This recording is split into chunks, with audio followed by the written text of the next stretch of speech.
Good morning, good afternoon, good evening, whatever it is with you guys. Welcome to the Alternate Corner, or welcome back to the Alternate Corner, hopefully. I want to do a little bit of a piece here about Bryan Kohberger. It's going to be short, very short actually, because I'm going to do a lot more videos on Bryan Kohberger moving forward. But I'm a little bit out of touch with it all, if I'm being honest. I started a series with Miss Morgan, who is absolutely fantastic. If you don't follow her, follow her at Ms. MS Morgan with loads of N's at the end of it. She's amazing. She's got lots of um, info out there, but I need to do another deep dive on this because I'm way behind on it. But I've been doing a lot of trials recently in various trials across the US and stuff, just looking at all that. And I just thought for a second, you know what? There's a little bit speaking about DNA and stuff, and one of the things we're speaking about is touch DNA. You hear about it in various trials. I was wondering, do you think? And I thought about this the other day. Do you think that DNA or touch DNA will be enough to convict Bryan Kohberger? And most people are like, no chance, no chance. But the more I think about it, the more I'm like, oh, I don't actually know. I think there's people out there that would convict based just on touch DNA. So if Bryan, the defense can't explain well enough about what touch DNA is and stuff like that, because the prosecution will counteract everything. So if you imagine that they're going to cancel each other out about what touch DNA is, the experts basically, what it can be, what it can't be, all that. If you got that, DNA, we've been brought up to say DNA is gospel in most cases. Now they're throwing stuff out like touch DNA now. Is that still gospel?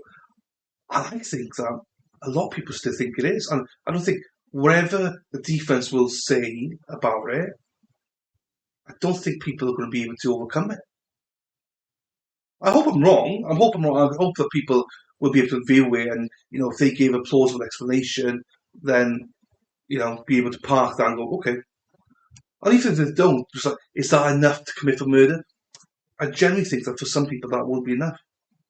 It's like, well, how did I get there? He must have done it, because how else did he get? Doesn't matter that nothing else makes sense, and things might make sense. I don't know. I need to do a deeper dive on it.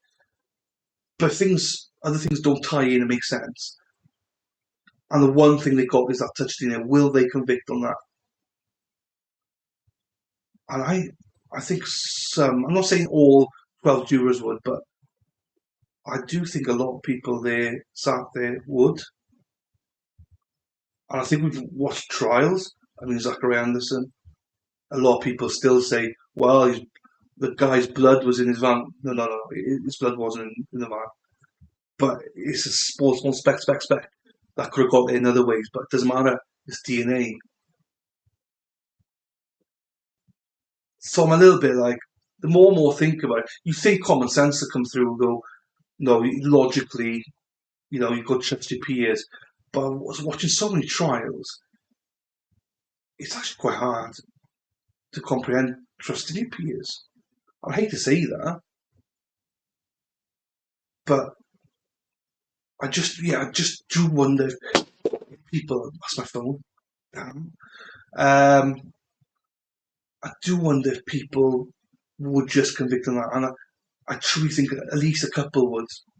I genuinely think at least a couple would convict. And what I mean by convict, I mean, say everything else is never proven. It wasn't his car. He was never in. Say nothing else was proven, and the only thing that the prosecution have is that sheath with that tiny speck of touch DNA on it. Would they just convict on that? I'm not saying all 12 would, but I suspect some would.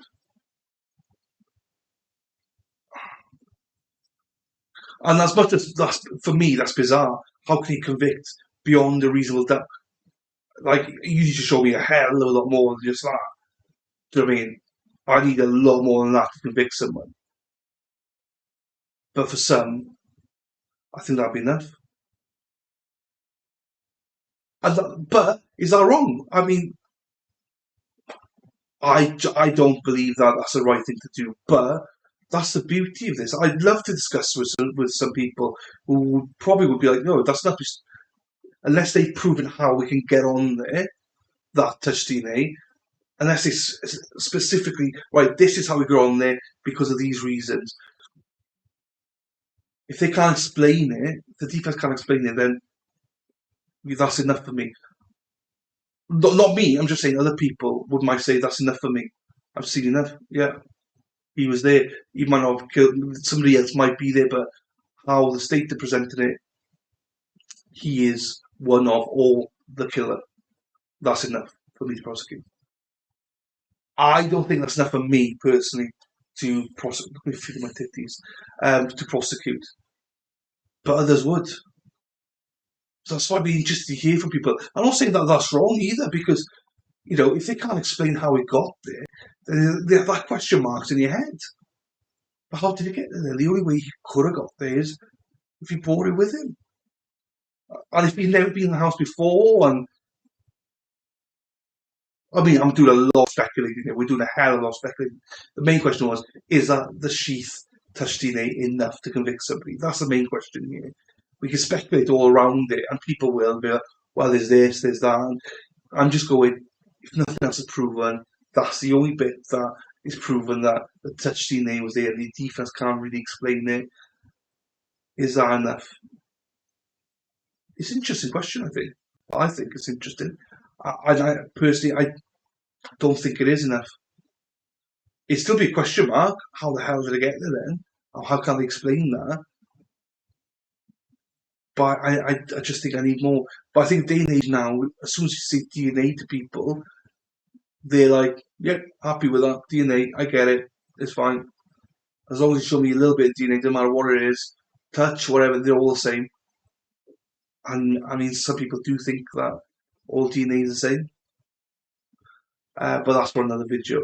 But anyway, I love these kind of debates. I love to think about these things and keep it short there. Let me know what you think in the comments. And hopefully I'm going to do more of these. I'm doing more of these videos like this. Trying to keep them around less than 10 minutes, between no more than 15 minutes. I try and keep them, but I love speaking about these things and getting people's thoughts. But the only way they work is if you guys engage on it. So hopefully you engage on these videos. Hopefully you enjoy them. And hopefully just stir debate. I'm not an expert. Don't take everything I say as gospel. I'm just trying to be thought provoking. So that's it. Yeah. So if you enjoy these, please comment below. Please like the video. Please take time to subscribe and maybe even become a member. And with that, thank you very much and have a great day.